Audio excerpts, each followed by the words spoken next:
What's going on, guys? Nate here, and just 1 year ago, No Man's Sky was completed. Mind you, completed, as in the developers tweeted out this picture and basically exclaimed, "Yay, we finished." The 1 year anniversary of this game's release will be in August, but I didn't want to have to wait a month to make this video. So today I present to you No Man's Sky 1 year-ish later. No Man's Sky released upon a mountain of promises. Online multiplayer, a seemingly infinite universe, factions you could join and assist, jockeying for power, and so much more. But very few of those promises were actually kept by launch. Instead, many assured features were missing, and some of those that weren't were considerably dumbed down. The game Hello Games presented at E3 and other conventions leading up to it was not the game they released in August of 2016. Sure, the universe was and is infinite, utilizing procedural generation. There's absolutely no reason to doubt that Hello Games hit their main mark of quintillions of planets to explore that the player will never run out of. However, unfortunately, all quintillion of them feel the same. Sure, some planets have more green than others, some have more life than others, some have different colors, but after you've been to a few different star systems, you'll quickly find that there are very few planets that you'll ever care to want to visit, and none of them are nearly as interesting as what was promised in the trailers. It doesn't help that when you're approaching a planet that looks interesting from afar, perhaps you see some greens and blues and assume, oh, there's gonna be some pretty grasslands with oceans, but as you get closer and closer, the game decides, never mind, and all of a sudden the planet transforms before your eyes into this barren red wasteland. Alas, 1 year later, this remains the tale of No Man's Sky. So, has the game even evolved? What have the updates brought? Have they corrected any of the problems?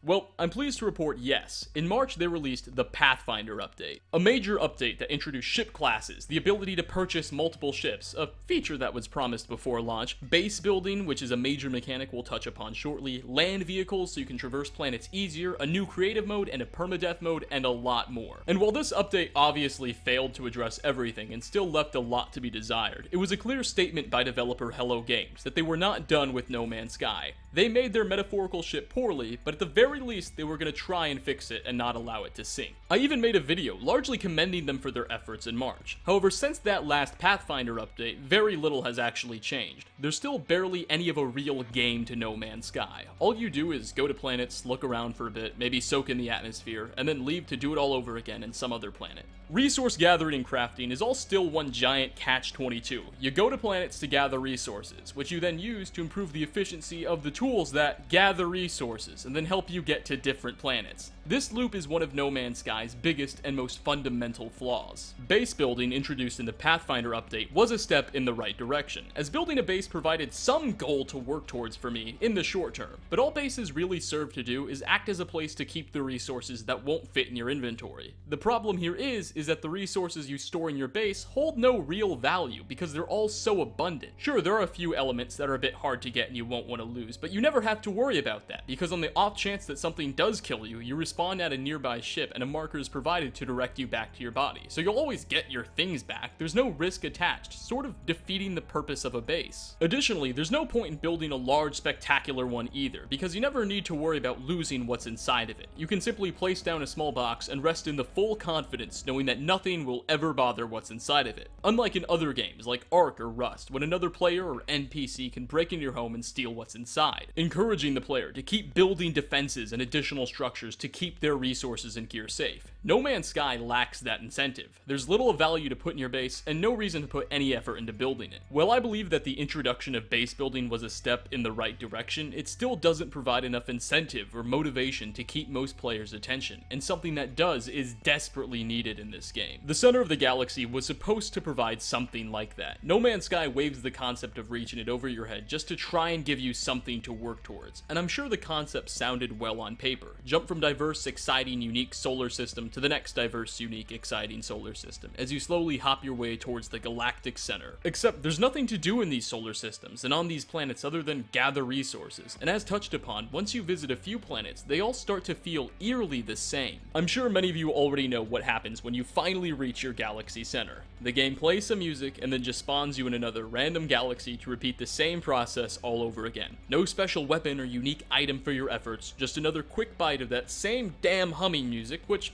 admittedly, I actually thoroughly enjoy this game's soundtrack, but when played over such frustrating circumstances, I feel as though it gets overused and wasted. So what needs to be done to revive No Man's Sky? Many over on Reddit were quick to suggest multiplayer, and while much like bases, I think that it would be a step in the right direction, in my opinion, it's not a long-term solution. All it would do is provide the infrastructure to get bored with your friends, and that's why we have the Hallmark channel. The developers need to find a way to get the player to want to do something, to provide a real goal to work towards. And much like the developers, I struggle to come up with a solution to that. Perhaps unique weapons and items could be found by completing various tasks or killing certain things on a planet, which would in turn give me a reason to want to keep all of that stuff safe in a base, and then provide some sort of threat to my base, perhaps some sort of crazy aliens on steroids, or maybe if multiplayer is added, even other players, which would be incentive for me to want to keep expanding that base and building defenses. A similar formula is used by a lot of other resource gathering games, so perhaps it could find a place in No Man's Sky as well. Though as of now, we don't know what Hello Games is planning, we do know they are planning something. Developer Hello Games has recently launched the Project Waking Titan artificial reality game. Mind you, that is actually considerably less exciting than you probably think it sounds. Essentially, what Project Waking Titan was a series of clues hidden in audio tapes that were sent to various No Man's Sky community members. Those clues then linked to a website, which then in turn had its own clues that linked to a PDF document that essentially confirms the developers will be releasing another major update for the game this August, likely to commemorate the game's anniversary. What that update will include is entirely unknown, but if it's nearly as big as the Pathfinder update, it will very likely dramatically change the game for the better. I do doubt that a single update will make it worth its current $60 price tag, but perhaps it'll make it a little bit closer. As I write this script, No Man's Sky is a full-price AAA game that fundamentally feels like it is still in early access and is far from complete. Currently, I would advise you to just not get this game if you haven't already. Much like they did with the Pathfinder update, they're very likely to slash the price significantly when the update drops this August, and hopefully the quality of the game will improve with that. If you already own the game and haven't played it since March, then it's worth coming back to, reinstalling, and taking a glance at. But recommending this game for $60 is something I cannot bring myself to do, which is a real shame, because honestly, I kinda like Sean Murray and the folks at Hello Games. Now, I understand they did somewhat lie about their title, but I don't think there was any malicious intent behind that. Sean Murray did sell his house and leave a very well-paying and stable job at EA to go start up Hello Games. And say what you want about these people, but at very least, it's obvious they're passionate about what they're doing here. I think what very likely happened was developer Hello Games thought they'd be able to get a bunch of stuff done. They thought they'd be able to incorporate multiplayer. They thought they'd be able to make planets better in time. But they had an August 29th deadline that they agreed to with Sony, and as crunch time came in, they probably realized that wasn't ever going to happen. Now, does that absolve them of misleading and lying to consumers? Of course not. But that possibility does make it a bit easier for me to rationalize support for Hello Games, and I'm actually kind of rooting for them to make good on some of those promises, and maybe one day they will. But that day still has not come yet.